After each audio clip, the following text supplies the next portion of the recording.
I knew he was going to copy it. I'm sorry, be inspired by it, I should say. He was Queen's dressmaker, and she would come here for fittings, and this apparently was her bathroom. So not everybody in Hoxton was wearing red trousers. I haven't worn a pair of trousers since, you know. Anyway, I'm not sure, but I found it in my attic. Most people say, gosh, you must have a huge attic. I said, George, what do you think of these? He took one look at them. He said, oh, because inside it's written H.M. the King. Why is this one more expensive than all the others? She said, it is Hackett, you know. Welcome back to the Gentleman's Gazette. I'm here with Sir Jeremy Hackett. No. Jeremy will do. Jeremy's good? Yeah. We'll do with Jeremy. Jeremy Hackett. And thank you for having us here. It's such a lovely space. Yeah, I've given up my Sunday to be with you. Thank you so much. Okay. Now, when I think of Hackett, I think of the quintessential British suit. And when was the first time that you remember seeing a suit or wearing a suit? First time I wore a suit, I was probably aged about 8, and I had to have a suit made for, I think it was either confirmation or First Holy Communion, something like that. And my parents took me to the local school outfitters, and they had a tailor there, and they wanted me to have this really heavy grey worsted suit, and I said, I don't really want that. And I'd seen this sort of tweed, I didn't know at the time, but it was a Donegal tweed in grey, so we sort of compromised. And so I had that made. Then I noticed that the tailor had a ticket pocket on his suit, and I thought, oh, can I have the ticket pocket? And I tell you, to this day, probably at least 60 years later, I still have a ticket pocket on my suits. It's a bit of nonsense, but anyway. That's super interesting. So then, and the suit doesn't fit me anymore. So as an 8-year-old, that's quite a kind of sartorial awareness at that age. Did you have anyone in your family who wore a lot of suits? Not really, no. But my mother had her clothes made and liked good things. And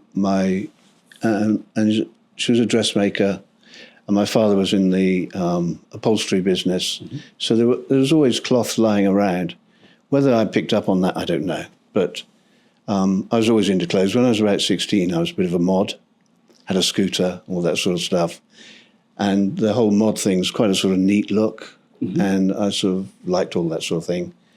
And when I left school at 16, having failed all my exams, I remember my father saying to me, if you don't pull your socks up, you'll end up working in a shop. Like, it was like the worst thing that could possibly happen to you. And of course... And that's exactly what you did. And so I did. I already had a Saturday job in this tailor's shop, and fortunately they gave me a full-time job. I was brought up in Bristol. And what were you doing at the shop? Oh, making tea, dusting. I wasn't really allowed near any good customers. I was just sort of, learning the ropes. But you grew up in Bristol, you said? I grew up in Bristol, and I came to London when I was about 19, 20. And I worked in the King's Road in a few boutiques. And then I got poached by somebody, because I was quite a good salesman. And I was poached by somebody to come and work in Savile Row, just a few doors down, a really modern gentleman's shop run by a very inspirational retailer called John Michael. He was a big name at the time. I'm talking like 73, something like that, 72, something those. And all the shops along here were closed on a Saturday, but he was open. And it was the best day of the week for us. And all these shops were missing out on it. Most of them now open on a Saturday. Soon they'll be opening on a Sunday, you see. But you were also, when you started out as Hackett, you had an interest in second-hand clothing, is that right? Yeah, well, originally I had a partner, Ashley Lloyd Jennings, and we opened a shoe shop in Covent Garden, long before Covent Garden was what it is today, and the street was deserted. We bought this old warehouse, converted it into a shop, and we used to go to America to buy the Alden shoes, went up to Massachusetts, the Alden, and bought the tassel loafers and the cordovan loafers, and then had specials made. We stocked the Belgian shoes. I used to stock Gurkha luggage. Oh, nice. And Coach belts. Coach belts. And what else? And the main English shoes were Edward Green. So it was a beautiful shop, beautifully laid out. But nobody was in Covent Garden. We then realised why it was so cheap to be there, because there was no one there. Interesting. Yeah. So we did that for about 3 years, and in the end, we had a little shop in Bond Street, and it was just tough. And so, But were you in business together? yeah, we're partners. Yeah. So we closed that down, but during that whole time we had the shop, we were also dealing in second-hand clothes, which we go to the markets, all the markets in London, buy up really good second-hand clothes. One day we bumped into a French guy who had a stall in the market in Paris. And in Clignancourt? Clignancourt, yeah. And he said, well, why don't you buy stuff for me and I'll come over every month and buy it off you? And so we did that for quite a while. And we'd also go to Paris, packed with second-hand clothes and shoes, but only the best stuff, real good British clothing. I mean, I always liked there was like the Old England there. And Old England was there. In fact, we had a shop in Old England nice. For a while, a Hackett shop. And anyway, we decided that, well, why sell it to him? Why don't we sell it ourselves? Yeah, cut out the middleman. Yeah, cut out the middleman. Oh, Tara, that sounds awful, doesn't it? So cutthroat. Anyway, we did cut him out. And we opened this little shop in Fulham on the New King's Road. And our bank manager lent us a couple of £1,000, and we had a couple of £1,000, and we opened the shop. The first thing he said to her, you do realise it's a retailer's graveyard, which wasn't a very auspicious start. But anyway, we opened this shop. Money. We opened the shop, and it just took off from day one. It was unbelievable. Did you know why? Well, it was well laid out. And you could go, the whole area at the time was full of young guys who worked in the city, doing quite well, but they didn't want to buy a ready-made suit from one of the high street shops. Mm-hmm. So they would much rather buy a good second-hand bespoke suit, probably, for, say, £150, that I might have picked up in the market for a tenner. That's exactly what I did when I was young. And, the margins were huge, but everything was beautifully laid out. Everything was on wooden hangers and sized and repaired if it needed to be repaired, and shirts laundered. And so it was really well done. And even though I say it myself, it was like no second-hand shop, And, I'd go to the market and I'd be shown a rail of old suits. And the lady might say, oh, this is, Marks and Spencer's really good suit. I said, no, I'll take this one. And I'd get it out and it'd be an Anderson and Shepherd flannel, double-breasted, in perfect condition. It'd be the same price, £5. Excellent. Take it back, sell it for 150. But, I remember I started selling fountain pens, and the one I could have sold 100 times, I had once. I know. That is the thing. And then people would come and queue on a Saturday morning because they knew we'd been to the market. Mm-hmm. And they wouldn't even give us a chance to get it to the cleaners. And I said, okay, well, you can have a look and just make up our prices. But it's the thrill of the chase for me and for the customers. Going to the market, never knowing what you're going to buy. Yes, it was fantastic. And I also used to buy leather goods and accessories. And one time I dabbled with buying watches, which was an absolute nightmare because we used to give a guarantee, and by the time somebody brought it back 2 or 3 times, any money you made on it was gone. It's gone. Is it very painful? Yeah, so stop doing that. But yeah. Do you still care about vintage or secondhand clothing or secondhand items that you're very fond of? Well, I don't go to the market much anymore. But I'll tell you a funny story. I was in the market not so long ago, and there was this rail of old tweed jackets, and I saw one that looked familiar.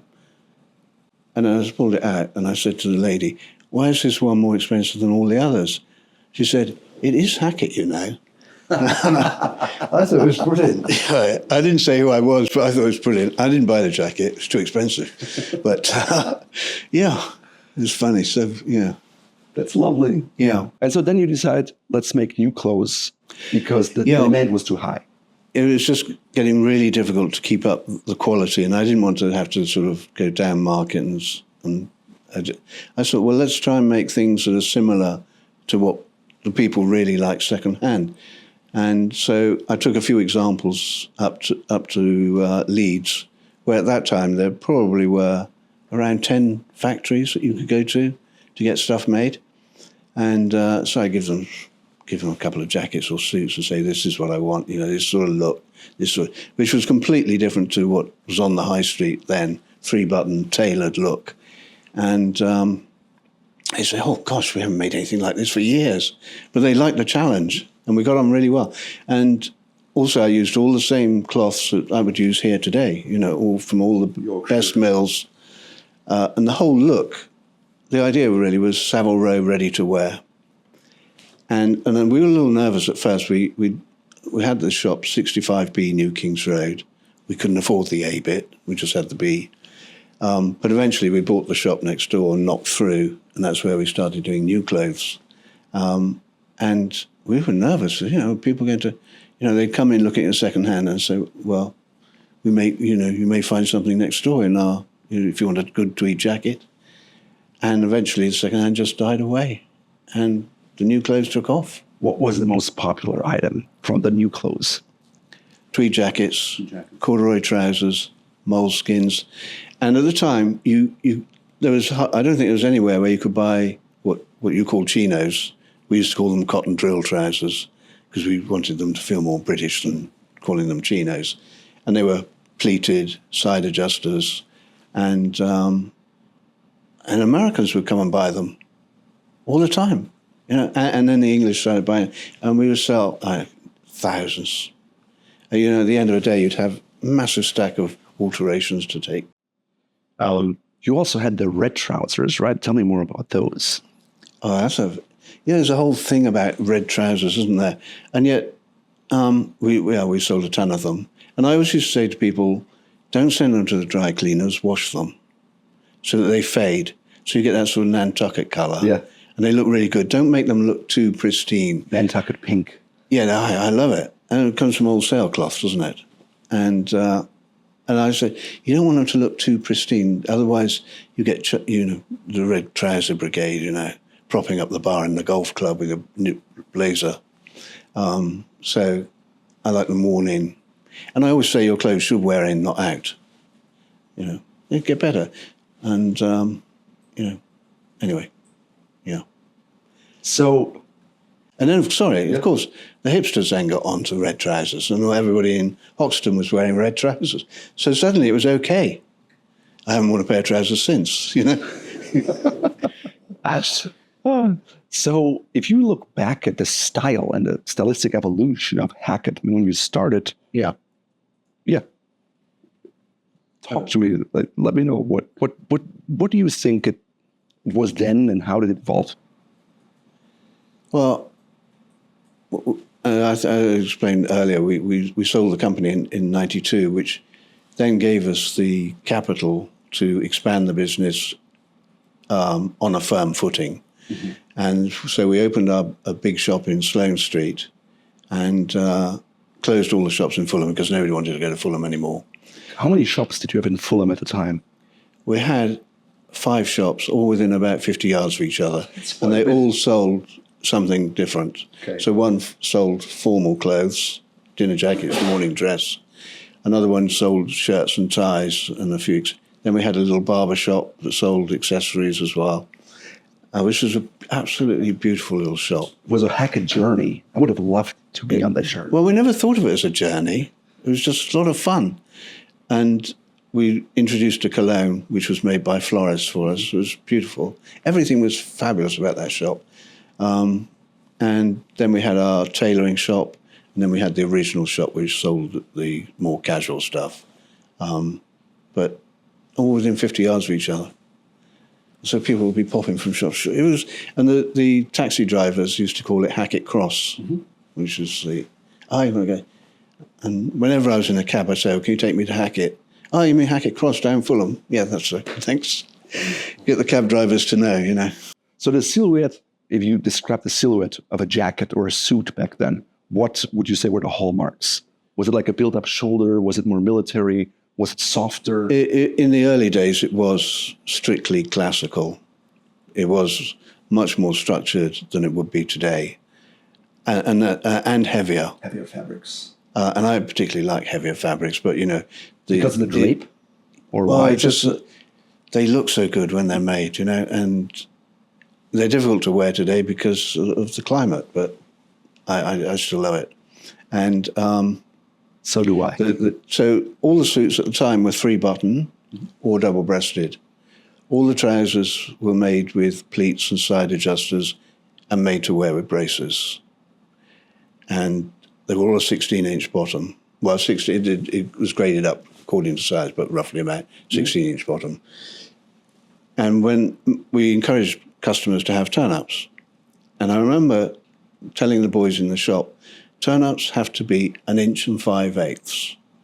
That is the correct. Because the only reason I said that was I probably had about 100 second-hand suits with turn-ups, and I measured them all.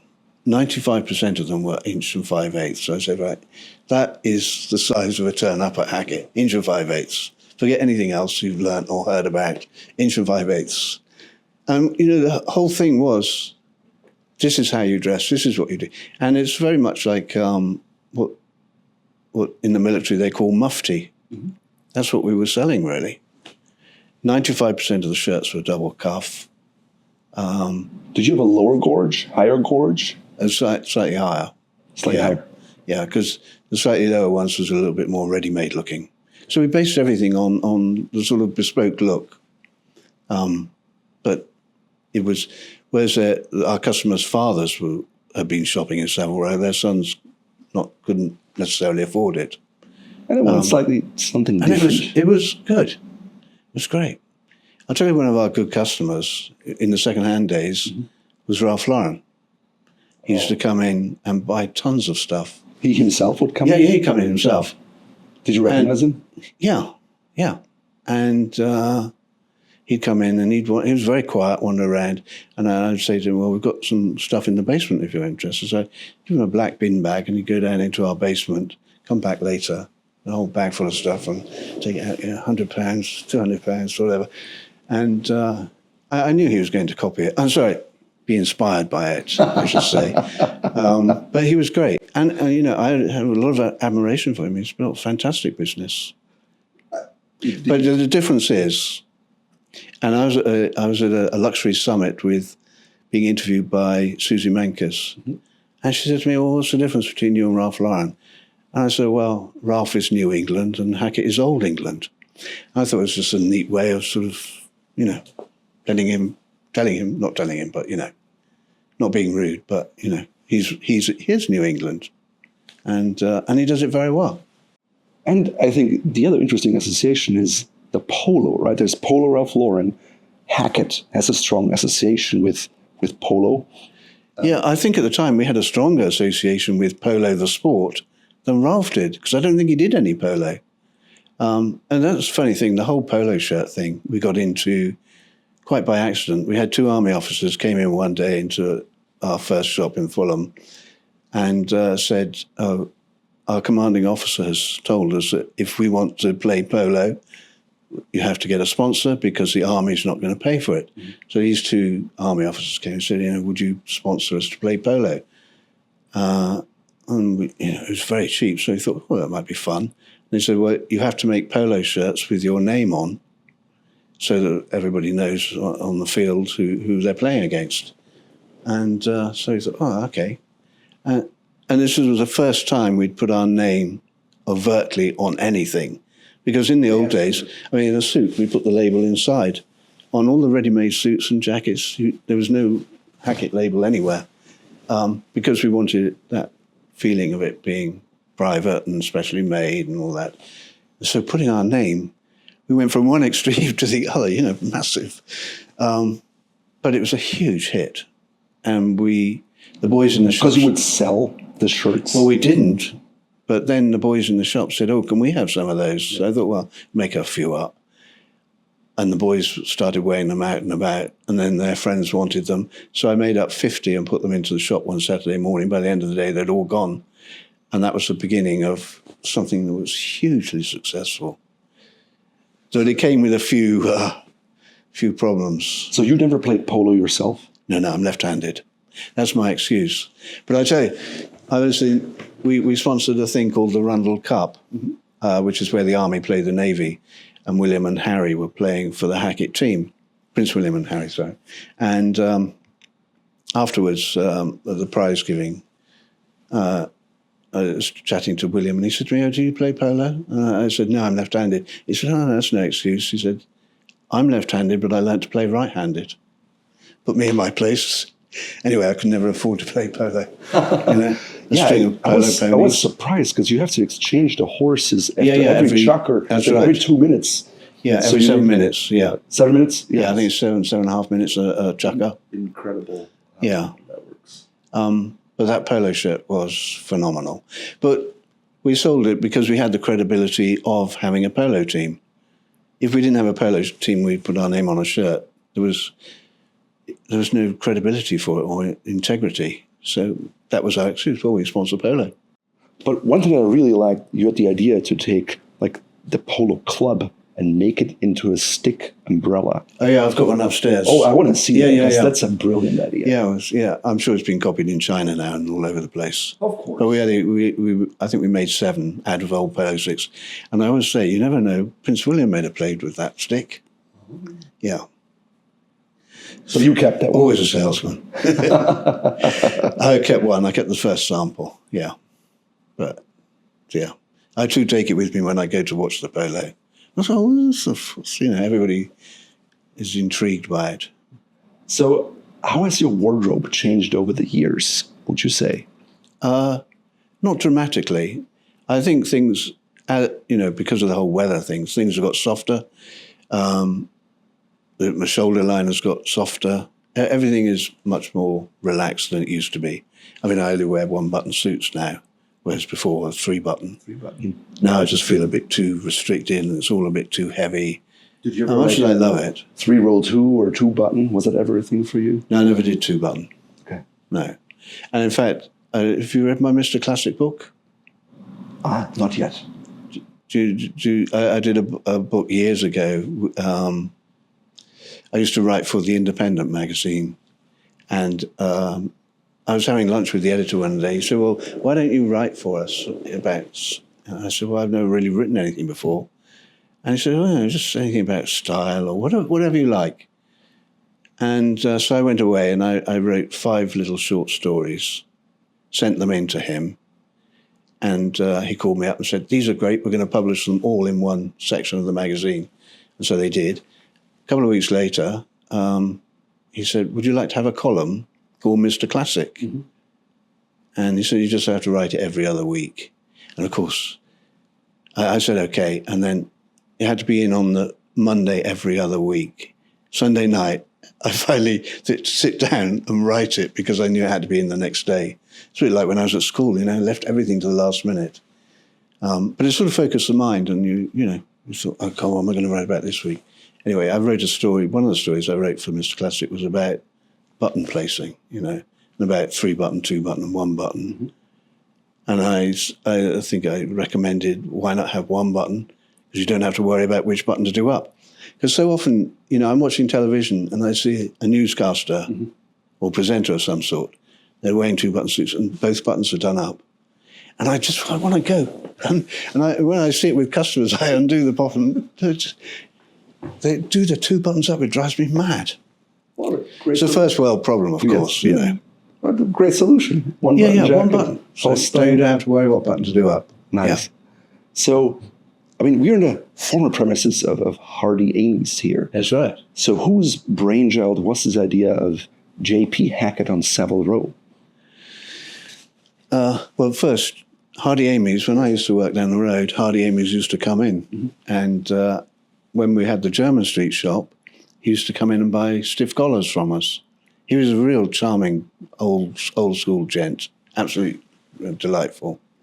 Anyway, the whole J.P. Hackett thing came about because the landlords on the row wanted it to appear more like an individual shop than a chain of shops.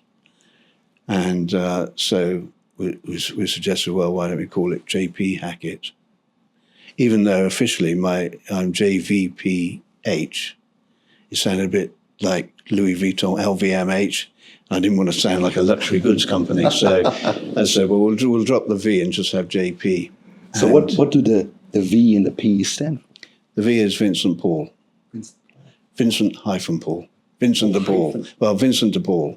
It's a very Catholic name. Yeah. And So that was... was it your vision to start that and go into bespoke? Was that something that you always wanted to do?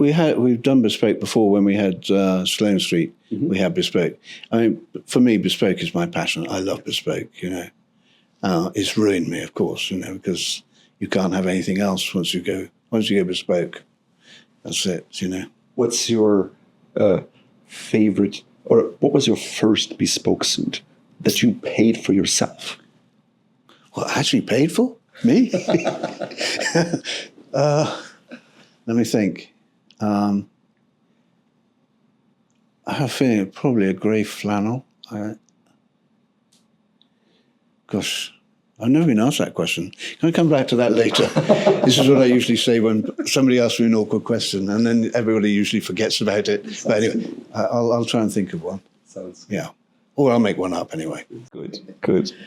So the vision for the brand, because it's a sub-brand within the Hackett umbrella, was different than the main brand. Is that right? Well, yeah, everything here is either bespoke or the ready-to-wear is made at a different level to the ready-to-wear in the general Hackett shops. It's all made in Italy here, correct? It is, but most of the cloths are either English, generally English. But yeah, it's made in Italy. Because I'd make it in England, but there's nobody to go to anymore. Yes. To make at the level and... Chester Berry was That's great gone. crew, but We used to work with Chester Barry a lot, but that's gone. They were great. I mean, they were fantastic. Everything handmade, in crew, next door to Bentley. Yes. Yeah. And nice and soft too. I like their. They were their very make. good. Yeah. They were one of the few people in England who could make very lightweight cloth, because a lot of the other ones struggled because they're used to making heavy worsteds and tweeds and stuff. When it came down to lightweight stuff, they struggled. So if you had to describe the house style on the bespoke level, what would that be? Here, generally a more relaxed, a sort of Brit meets Europe sort of look. So you have a British cloth, but then you make it more relaxed looking. The lapel might be a slightly different shape to everybody else. Technically, you're probably better to ask JC those sort of questions. Because I'm not a tailor, I'm a retailer. And a salesman. Yeah, I try my best. Great. So would you mind taking me around the premises and showing, of course. Yeah, showing I'd love to. around?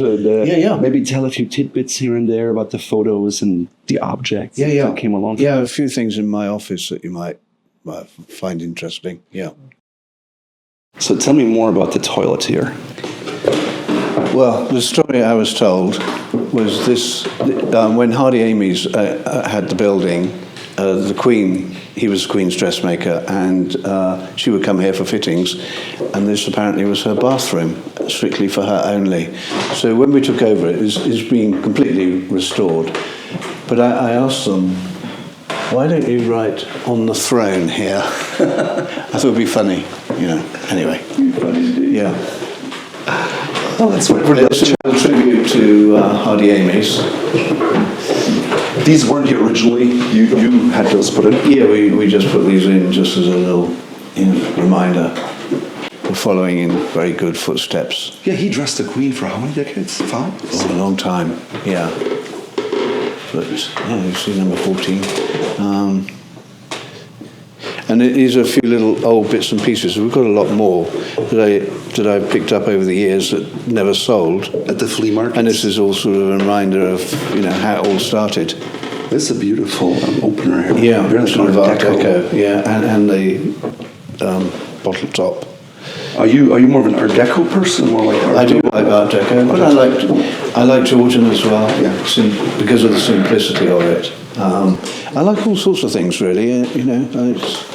This room is our ready-to-wear room, and it's also where we do our made-to-measure. So we have 3 elements to the business here.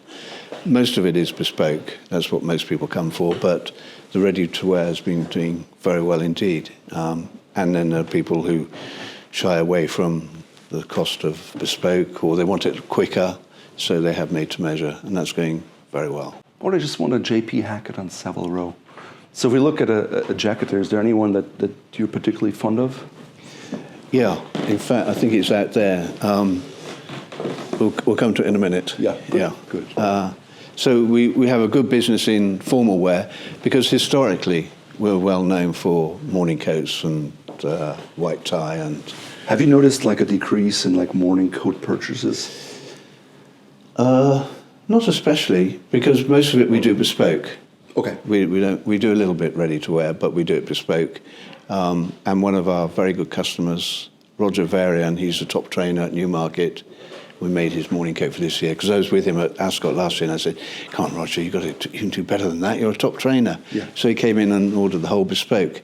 And then I invited a couple of customers to join me at Ascot this year. And I said, "Oh, we haven't got any of the kit. We'll have to come in and get it made." Yeah. Oh, yeah, okay.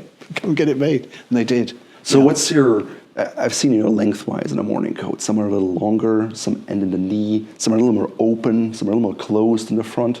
What is your kind of take? Well, I don't think they should be too long. Yeah, I agree. I like it a little shorter, more elegant. I like more open. I don't mind it a little bit more open. But I like it with the high notched lapel. Peak, Definitely peak. but wide or slim? Yeah, in fact, mine is based on, my own one is based on a second-hand one that I bought in the market, I don't know, 40 years ago, with the silk edge, tape Piping? edge. Yeah. That's what I want for my wedding. It's like an old one. And it's also piped here as well. Nice. And the trousers are, I don't like the busy stripe. I like the sort of block stripe one. And if you've ever seen a picture of me wearing morning dress, the trousers are block stripe. It's just more striking, I think. And everybody has the busy stripe. I always like, when people are doing one thing, I think, well, everybody's doing that. Let's do something the opposite. It's like with your turn-up or cuffs, as Americans would say, style, right? It's like you have an interesting little detail. Yeah. And then you have a little more spacing between your two buttons. And both of these relate to the military.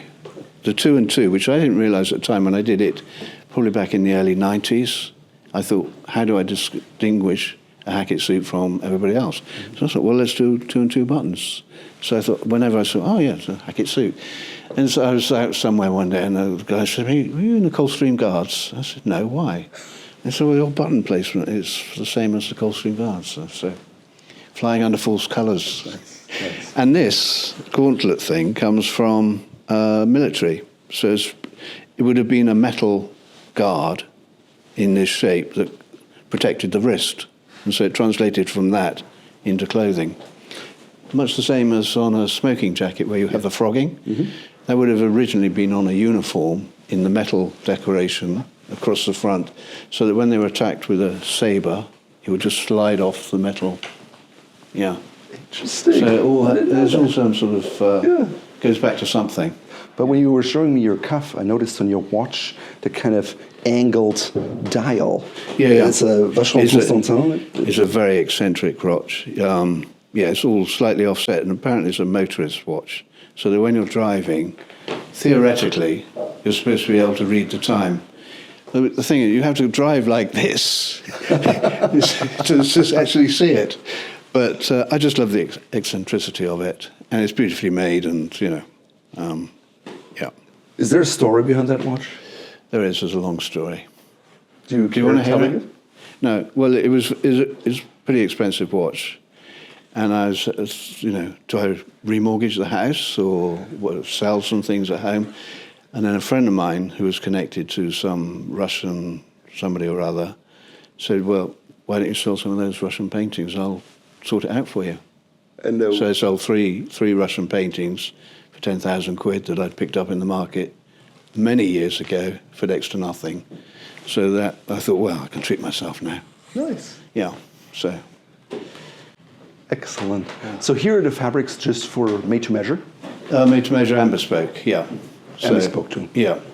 So they're all here. All the famous mills. One that's a favourite of mine is Fox Brothers. Yeah.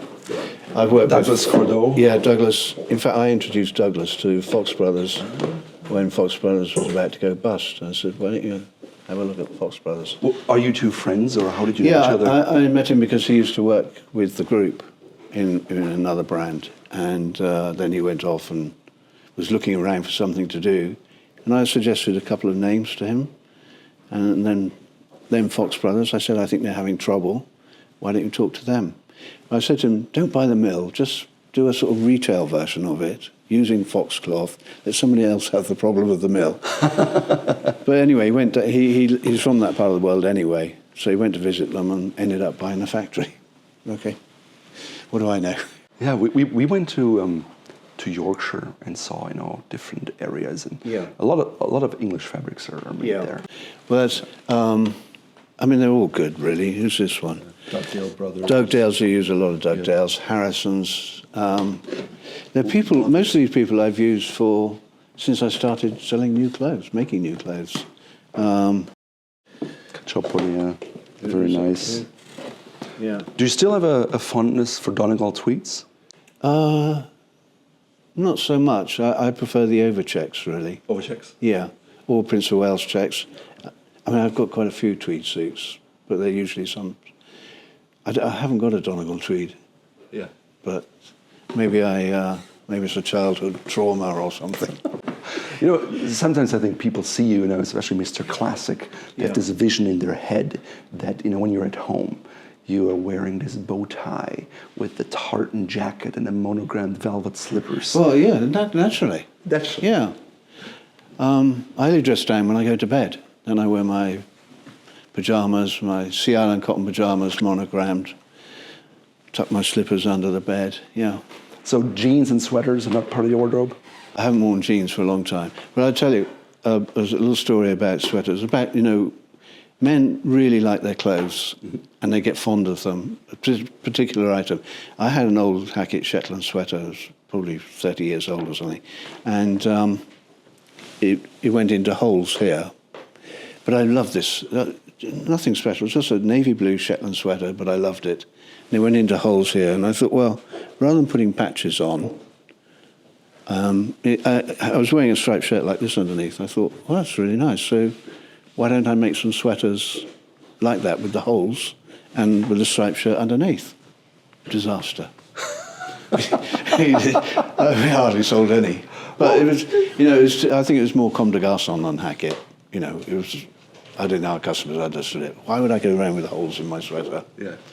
But it just looked nice. Yeah, but it sounds like you have different ideas, and some are a hit, and others aren't. And that's okay. Yeah. That's how it goes. Yeah, I'm not bothered. Well, one thing I notice is, I think I've seen many pictures of you, and you always wear French cuffs, double cuffs. With cuff Most of the rings. time, Mostly? yeah. Oh. Yeah.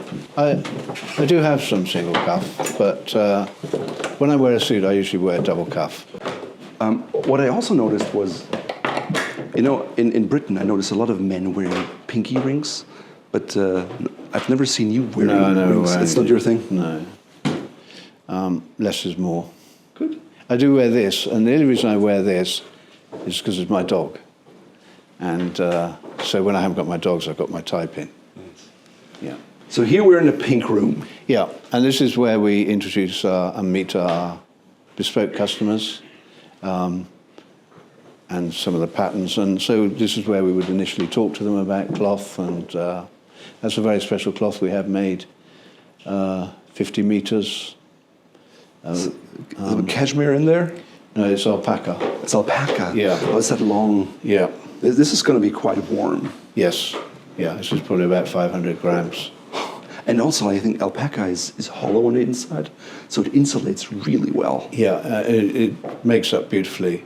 And it's a joy to wear. I don't have one myself, but it's enormously expensive. But we sold 90% of it almost immediately. We had a little event here with our bespoke customers. Nearly every customer ordered either a jacket or an overcoat. So is this a typical house-style silhouette? Yeah. Where you have the pocket here, slightly curved? Yes, yeah. Single button. Yeah. And this is quite a long buttonhole. Yeah, bespoke. The person sewing it has to have long arms. Yeah, it's a proper thing. Horn buttons, of course. And this is your classic double-breasted silhouette? Yep. Frock coat? Yes, yeah. Tuxedo. Do you know, I have an old book at home, or it might be upstairs. I think it was around about 1936 it was printed, and it was when you're packing to go on a cruise. and it says, "You must never wear your white tuxedo until you pass port side." I mean, today, the fact that if anybody's actually got a white tuxedo... My wife's son. So you must remember that, not until you pass port side. I wear it because I'm like, why not? This is a great place to do so. And people always are like, wow, this looks great, but they're not and this, themselves. This is one of our tweeds. It's made in Scotland, and it's by a firm called Lovett. Lovett Mills, yes. Who I've used for many, many years, and they make a lot of our exclusive tweeds. Now look at that hand. And this is a proper weight. It springs right back, right? This would be the sort of stuff we sold in the early days. But it has sold very well here, and it's made up of all the different colours in the various rooms. So we call this, should be a label. No, maybe it's not because it's bespoke. But it's a townhouse tweed. Beautiful. Yeah. I like this idea. What was it, your idea? To use the colours in the fabric? Yeah. Brilliant. Yeah. Oh, there's your pattern. Look at that. There's my pattern, yeah. The short and fat. Well, the metabolism changes, and so you've got to adjust a little bit here. Yeah, well, they say that every million you make, you put on an inch. It's not true. I love it. So you have Juan Carlos. Yeah, Juan Carlos, he's fantastic. Yeah, he's great because he understands the British element and the European. So it's that combination. He's from Madrid, right? He's from Madrid, yeah. Well, we don't hold that against him. Yeah, no, he's fantastic, and he probably know he's 3 generations of tailors, and his grandfather worked down the road at Kilgore. He told you me that story that's about why Fred he came Astaire and everything. I mean, he makes the best white tie and morning dress because it's a very skillful job to make morning dress properly. It's a fitted body coat. Yeah. I mean, here is kind of a... This is an alpaca coat we're making for somebody at the moment. Peak lapel. That, there it says Hackett number 14, yeah, Bespoke limited edition. Yeah. Beautiful. Beautiful. Now, if that was Comme des Garçons, that would be showing. But obviously we won't. Yeah. It's a shame in a way. Yeah. Shall we take a look at... Oh, I'll show you the one, that, something that's quite new in. It's new for autumn, it's denim, wool denim. It looks like denim. It does look like denim. But it's actually wool, which is much nicer. Yeah. Because it doesn't wrinkle. It's quite a decent weight as well. It is. It is. But I'm having this made at the moment. And what I've done is... with a jacket or suit? A suit. With the trousers, I've had the turn-ups turned up so it looks like on a pair of jeans where you turn it up. You turn them up. So the inside of the cloth, well, you can't see it, but the inside of the cloth rather than the outside. Just a bit of fun. And I'm going to have some sort of metal button that reminds you of rivets. The rivets? Yeah. So the good old Levi's. Just playing with it, you know. Yeah. And this is classic gun club. But I put it with, this is my dog, so it's gun club check, gun dog tie. What's the dog's name? Harry. Sussex Spaniel. Yeah. Nice. Yeah. Rarer than a giant panda. Only 50 born a year. Yeah. Good hair too. And we were looking at the art. We made them into pocket squares. From Hormuz. Yeah. Very nice.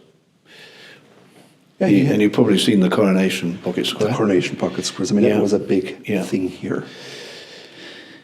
And that's something I did with Mr. Slowboy.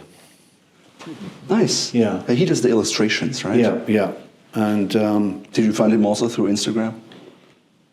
How did I think I contacted. I saw one of his postcards in Lock when he first started. And I contacted him and said, we fancy having coffee or something, and we just, became friends. And he made the hoarding for us outside the shop before it was open. Originally, Hackett was saying, we'll put navy and white Hackett opening. So I said, well, it's going to be out there for a long time. Let's have something a bit more interesting. So I got him to do a whole collage of builders' work. I'll show you a picture of it upstairs. Oh, yeah. I'd love to see it. Would you like to go upstairs first or downstairs? Yeah, let's go downstairs, yeah. We were doing a photo shoot there, and I just snapped that, yeah. We'll go along this way. So we have coat makers in that room on the end, waistcoat maker there. But they're obviously Sunday, they're not working. Was it always a dream of you to have your bespoke department as someone who's enthusiastic about bespoke? Yeah. This is as I said earlier, it's my favourite part of the business. It's yeah. Hi. Hello. So, morning. How are you? Morning, how are you? I'm good, thank you. Good. So this is where it happens. This is where JC is. Hi, Jessica. Raphael, nice to meet you. Raphael. Raphael. So we brought you in today. Sorry. Yes. Oh, no, it's okay. Yeah. I don't mind. Let's see if somebody can find JC. Is JC around? Yes, he's just coming. He's at the top of the coffee. Okay. So we have trouser maker here and JC there, cutting. Well, both cutting. Nice commercial ironing table with a vacuum suction. Yeah. I have one too at home because it's just nice. It's a little bit noisy. Do you know, when I first came to London, the thing I hated most was ironing my shirts. And at the time, I smoked cigarettes, and I thought, well, if I give up smoking cigarettes, I could have my shirts laundered. I haven't ironed a shirt since. You know, That sounds like a fantastic trade-off. Yeah. Just cigars here and there. Just cigars, yeah.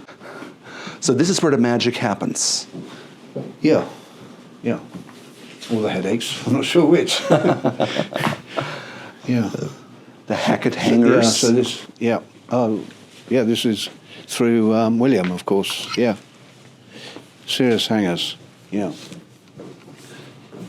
Do you have those at home as well? Beautiful. It's a nice piece. Everything just feels so good when you have it made. See, here's your house. Oh, yeah, that's I think Tweed. we're making for a lady, that overcoat, yeah. Is it, would you say, is it men's and ladies? Is it even 50-50? No, it's more men. But funny enough, I think the first two customers who came in on the day we opened were two ladies who ordered tweed jackets. So we were like, oh. And they've been shopping with us ever since. That's wonderful. Yeah. But you know, it's a very different business dealing with ladies to men. Because a man will come in and say, I want a blue suit. A lady will come in and say, well, what can you show me what's new? Yeah. Anyway, it's just different. I mean, it's huge business if you're doing it, but we've pretty much stuck to menswear. So this is that sort of worst when you talk about Prince of Wales check. I mean, it's not quite one. It doesn't have to overplaid, but that's something that you would go for. Yeah, this is a Glen check. A sort of slightly enlarged one, but it's incredibly light. I'm not sure whose cloth this is, but it must be 6 or 7 ounce. Yeah, very crisp, high twist kind of. Yeah. Yeah, I prefer the sort of drier cloths actually. And then is the oval armhole, is that something you're typically going for? I think you'd better talk to. As I said, I'm a retailer. On the mother's side? On the father's side? Anyway, I'm not sure, but I found it in my attic. And if you believe that. No, most people say, gosh, you must have a huge attic. I don't know who it is. Thank you.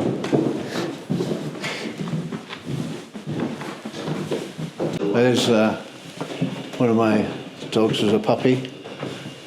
Yeah. That's walking the dog. You took that too? No.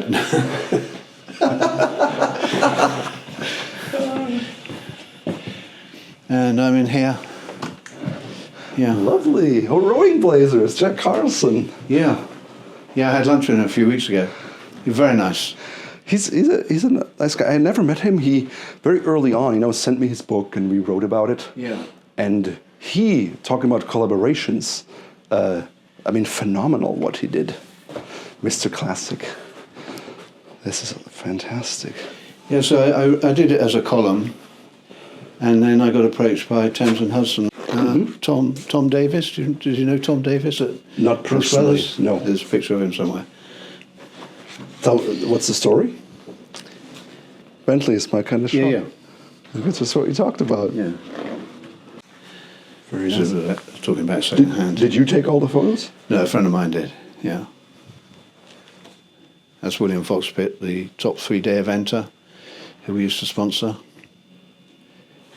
Yeah, this year, did you follow the Olympics? These are old Hackett breeches, riding breeches that we used to make. Nice. Do you make boots too? No. Nice. We did very early on with Edward Green.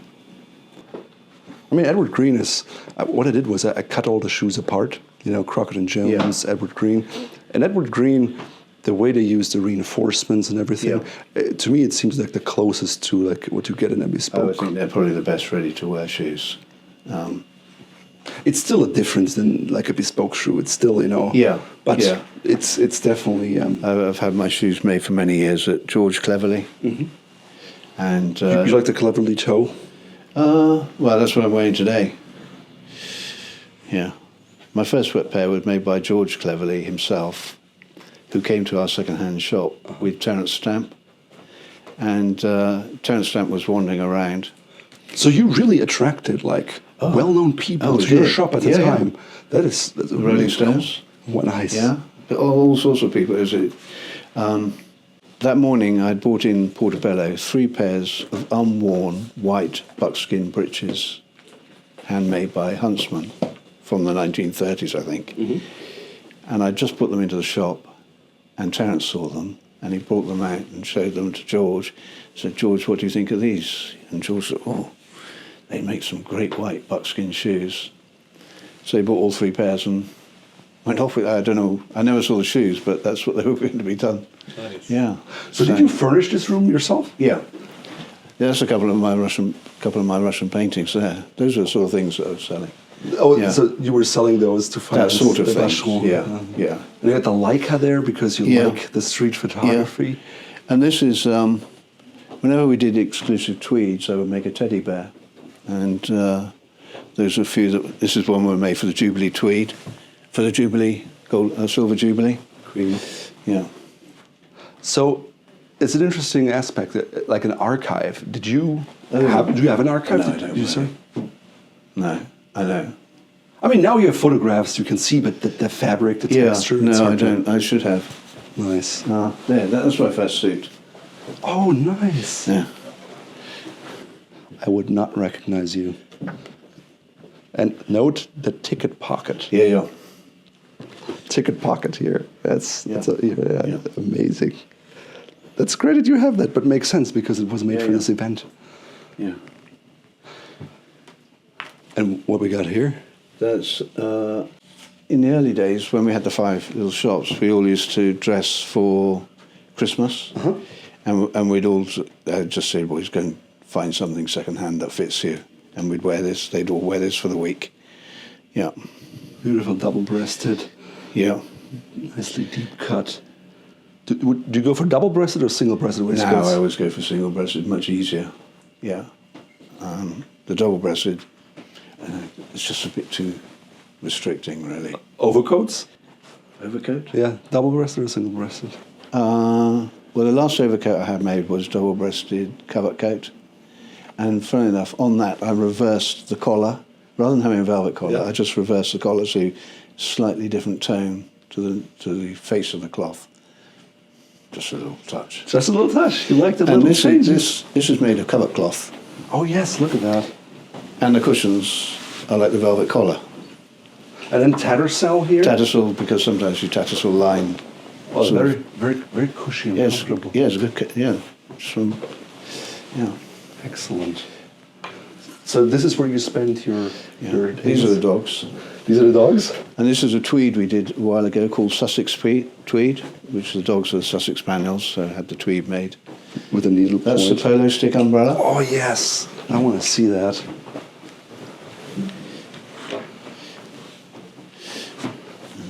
Stick umbrella. Yeah. So what we did was chop off the end. So did you just like go to like Fox umbrellas, or did you Yeah, go Fox to did Italy? it for me. Did you want to open it? No. Just be bad luck, of course. But now you can see the full yeah. stick, and it still says Hackett. Yeah. So this was the original polo mallet. We can also hold it like this. So there you are. William or Harry might have been playing with that. Fantastic. Great idea. So when did you have the idea to do this? When I was at the Rundle Cup a few years ago, and I saw all these old polo sticks. Does it go around twice? Or did I do it the wrong way? You know, it's called furling an umbrella. To make it really tight. You can't do it on this because it's quite thick. But yeah, recently I was in Vienna and I bought it's called a well-furled umbrella. I bought a vintage cane, like an umbrella cane, Yeah. and you have to wrap it really tight. But it's silk. Oh, yeah. It's a silk umbrella, so it's very delicate. Yeah, they're very fine. That's the coronation hanky we made for the King's coronation. Is it linen? It's silk and wool. Silk and wool. Yeah. But it's made from several old ones that I'd picked up in Portobello. There's one over there. It was for Edward VIII, who of course was never crowned. Yes. But all the memorabilia have been made. Yeah. See, our brand is called Fort Belvedere because that's where he lived. Yes. And he was so instrumental to classic men's style and the changes that he brought, and so. But of course, when he was doing it, it was new. Yes. I mean, he was a bit of a player. And he had, zippers where others had buttons in the That's fly. right, yeah. He wanted this soft turn-down collar. There was a story that he went to see his father by appointment, and he turned up, and the King said to him, "Well, come back when you're properly dressed." The thing was, he had turn-ups on his trousers, and apparently that was improperly dressed. And now, of course, it's very properly dressed. I mean, one of the first things he did was to get rid of he introduced the morning coats and was like, no more frock coat. Because he was like, that was the casual edition that he And wasn't it Edward VII who cut off the tails of his white tie to create a dinner jacket? Henry Poole as that, that whole story. Now, this might interest you. This is a purchase I made in Portobello. This or this? No, the boots. The boots? Now these were thrown out of the back of a furniture van into the gutter, and I picked them up, and they were wrapped in some sort of paper. I think they're very, the elegant shape, like the tip, how kind of pointed it is very elegant. And there's no toe puff. Really gentle. And the angled, and you can just see that, the needlework, it's all very fine. Yeah. Well, the thing is, I looked at them, I thought, that's a nice pair of boots. I bought them, paid £3 for them. And then I took them to George Cleverly. I said, "George, what do you think of these?" He took one look at them. He said, "Oh," because inside it's written H.M. the King. And he said, "Oh, Edward VIII." And the reason they weren't delivered was because he abdicated and the boots remained with the bootmaker at home. And it even says in there, you can probably see it. H.M. the King. It says H.M. the King. But then I had them on show in the original shop. Yeah. And somebody from the Metropolitan Museum of Art came in and said, "Would you lend these for us? Because we're doing an exhibition called Man and the Horse, curated by Diana Freeland and sponsored by Ralph Lauren." So I had to send them over, and the insurance was £3,000. This was back in 1987. So, and then I was offered £10,000 for them a few years ago. But what I probably will do in the end is put them into auction and give the money to charity, because say they cost £3,000. Yeah. Thank you for sharing all that. Yeah. What was this? Oh, this is one of my dogs, Isle of Dogs, which I came out with that title before the film. So they're all pictures of my dogs. Taken by you? Yeah. Nice. Cool. So you like the tweed, the menswear. They're gun dogs, apparently. Mine would be hopeless. Are you into hunting? Shooting, no. I used to hunt, but I don't anymore. But Yeah, in the UK, hunting is horse-mounted, shooting is That's right. the ground. In the US, people say hunting when they mean shooting. Yeah. So I knew I knew the distinction. Beatlemania. Yeah. Man, I bought that in America, actually. yeah. I bought that driving back from Vermont, and there was a market in a field somewhere just came off the road and went to the market, and I saw that Beatles album. Never seen it before. And Bernhard Rötzel's book, The Gentleman. Which one? Bernhard Rötzel, a German menswear writer. It's called this Gentleman book here. Yeah. Japanese magazines. I see that. Christmas card. Ho, ho, ho. And you know Alan Flusser? Yes. Clothes on the Man? Yes. This is Clothes on the Man, 1930s. First one. Yes, I have that one. You have that one? Yes, Yeah. I have that one. We wrote a piece about it once. This was the original Clothes on the Man. Do you have this one? Yes, I do. You do? I got interested in vintage books, Yeah. vintage magazines. Yeah. So into libraries, and also because I'm from Germany, I speak German. There were a lot of German books. Do you have this one? I do not have this one.